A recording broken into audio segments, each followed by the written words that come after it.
Today's video is going to be a bit different. Instead of targeting one of the new keystones, I thought that I'd try my hand at going to PoE Ninja, scrolling through the scarabs and looking on TFT at the compasses and seeing what things were criminally underpriced. And I came up with a few things. First of all, rusted ambush scarabs. They're about 1.3C right now. That is criminally underpriced. That is paying less than half a C per strongbox. You're going to make money on that easily. Polished Harbinger scarabs are just above 3C, meaning you're paying just over a C per Harbinger. Combine this with the Harbinger compass that itself is still criminally underpriced. 15C, each one gives you 4 maps worth of loot, and combined with the 3 bosses on City Square, you're going to drop a lot of fracturing shards.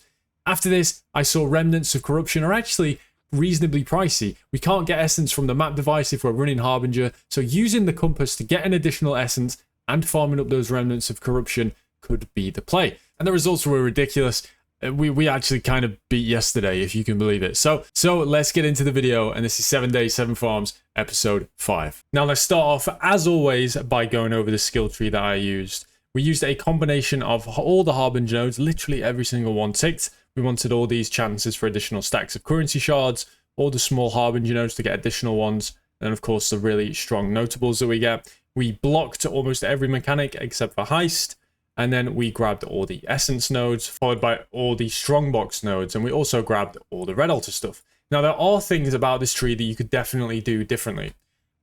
Whether or not Harby scaled with Con was something that I've heard mixed answers about very many times. I've done a lot of research on this today, and it seems like it almost definitively does not. So, in hindsight, I think I would cut some of this wheel in order to either grab Vault of Mysteries, Packed with Energy, and mining byproducts. But nonetheless, even with these mistakes that I made, this strategy was incredibly profitable. I still certainly wouldn't cut this top hat, and the reason for that specifically is because Harbinger bosses spawned a ton of rares. I had so many scarab explosions from rares within there that had those god-touched kind of mechanics to them. So I was pretty happy with the tree, but it could be further optimized by removing some of this wheel and adding in some additional points. I will make the tree in the description with those corrections, but I will show you exactly what I ran for the purposes of the test. Now, finally, we added some map nodes. We are singular focus in this strategy. I wanted to drop as many city squares as possible. What happened is I started with 20, and then I dropped another 137. So we massively oversustained, and I never had to worry about that. And that's on top of all the Crimson Temples that I dropped as my favorites for this strategy were 11 city squares and 1 Crimson Temple. Now, for the strategy itself, we used a city square map. This is for those 3 bosses that all gain the benefit of the compass that we're going to be using here. Map bosses are accompanied by a Harbinger. Map bosses drop additional currency shards. So you get 2 extra procs of this basically by having those 2 additional bosses. Then we used a rusted ambush scarab. As I said, this is very, very underpriced. Paying less than half a C per box is amazing. We're going to get 6 links. We're going to get a lot of scarabs, awakened sextants, all that kind of stuff. You're basically looking for those operative strongbox. And when you get some divination ones now and again, you can get some good cards. And then polished Harbinger scarab, again, paying 1C almost per Harbinger it's a steal. And you have to pay 6 for on the map device. It gives you the same amount. That should tell you something. And then we use the charge compass that allows essences in our maps to have a 50% chance to contain a remnant of corruption. As I said, for whatever reason, these are above 2 chaos right now in any form of bulk whatsoever. So seems like, again, a steal and then red altars. So that rounds out the strategy.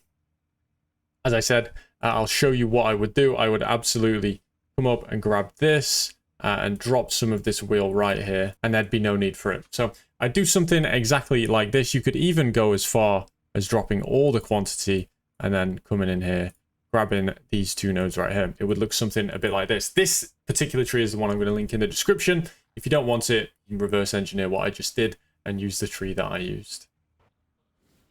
As for the map itself, as always with City Square and anything using altars, you want to make sure you run straight to the boss. You see me here, run here. You're going to find the Harbinger. All these additional bosses are going to drop Harby shards. You get a lot of fracturing shards from these guys. It's like getting 3 times Harby loot. It's really good. And it's just a case of running around, clicking all the essences, clicking all the altars. Obviously, killing the boss first does eliminate those boss altars, so make sure you do that. It will add up over time, reducing those really bad altar rewards. Yeah, it's a very chill farm. There's not really much to say about the map itself, but if you want to see one and how I go about it, here it is in action, and I'll see you in a couple of minutes for the loot.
So I've split the loot into 2 pages. We have on the first page like all the very consistent loot you're going to get from this strat. Things like the maps. I've only included the favorite City Square and Crimson Temple. The essences, you actually get a ton. Despite not using it on the map device, you actually get a ton of them. You can see we have stacks and stacks and stacks of Shrieking and Screaming essences that very easily sell in bulk, whether on TFT or just by using bulk selling methods. Then we get a lot of scarabs. As mentioned, there were a lot of those scarab rare monsters. So we got a lot of those, polished, rusted, ton of scarabs, operatives as well, obviously dropping scarabs. Then a lot of these 3 voices cards, we can turn these in, try and get some good essences. We'll do that later. Awakened Sextants, ton of Eldritch currency. Grands are actually pretty expensive right now. You'll see if I press Ctrl D, almost 7C per grand. Crazy, crazy, crazy, crazy. Greaters, lessers, invitations, and then the Harbinger loot was pretty good. We got over 100 annuls, just shy of 100 ancient orbs, a ton of remnant. I think we got 254 remnants of corruption. And then this is what I averaged for fractured shards, 46 shards or 2.3 full orbs, which averaged out to around 1 every 0.46 maps or 1 every 7 harbingers or so. So pretty good results on this. I've compared this with Grimrose results, and it seems like we both got a similar amount of fracture orbs. So either we were both lucky, we were both unlucky, or this is pretty close to what you can expect to get. As for the other page, a lot of miscellaneous loot, things like raw currency, divination cards from the altars, deception contracts, blueprints, all that kind of stuff that you can expect to get. This will be included separately from the loot on the spreadsheet. And of course, it wouldn't be a 7 days video without the spreadsheet itself. Here we are. We have the results. But first of all, the investment, what went into this? Well, 100 rusted ambush, 100 polished harbingers, 25 harbinger compasses, and 25 essence. All of these things I isolated as underpriced. That's why we went for this. And you can see from the investment of less than 4 divines for 100 maps. That's why we went for this. Really underrated, undervalued commodities that we can take advantage of. And boy, did we. Look at this on the right-hand side. We got 18.86 divines worth of fracturing orbs in return. 3.7, 3.3 for those ancient and annuls. Scarabs almost got to 4. Essences as well, almost getting to 4. Remnants of corruption. Very, very good value right now. Over 2C each, so that equated to 2.4 divines.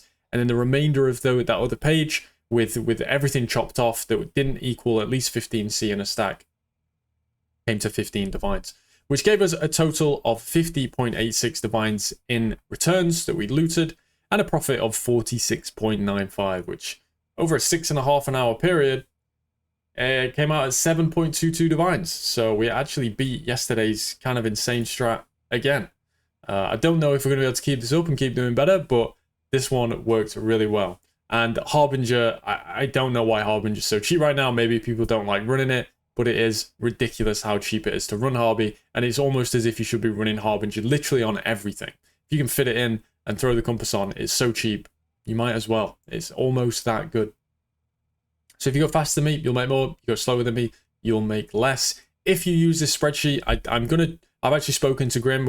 I'm gonna try and use what he's got, where you get the automatically updating prices. But for now, if these do go up or down, you can make a copy of the sheet and edit the cost, and you'll be able to see the expected returns based on that investment.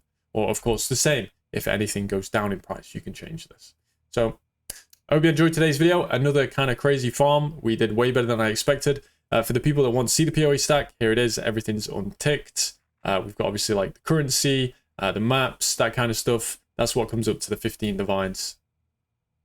I'll see you tomorrow.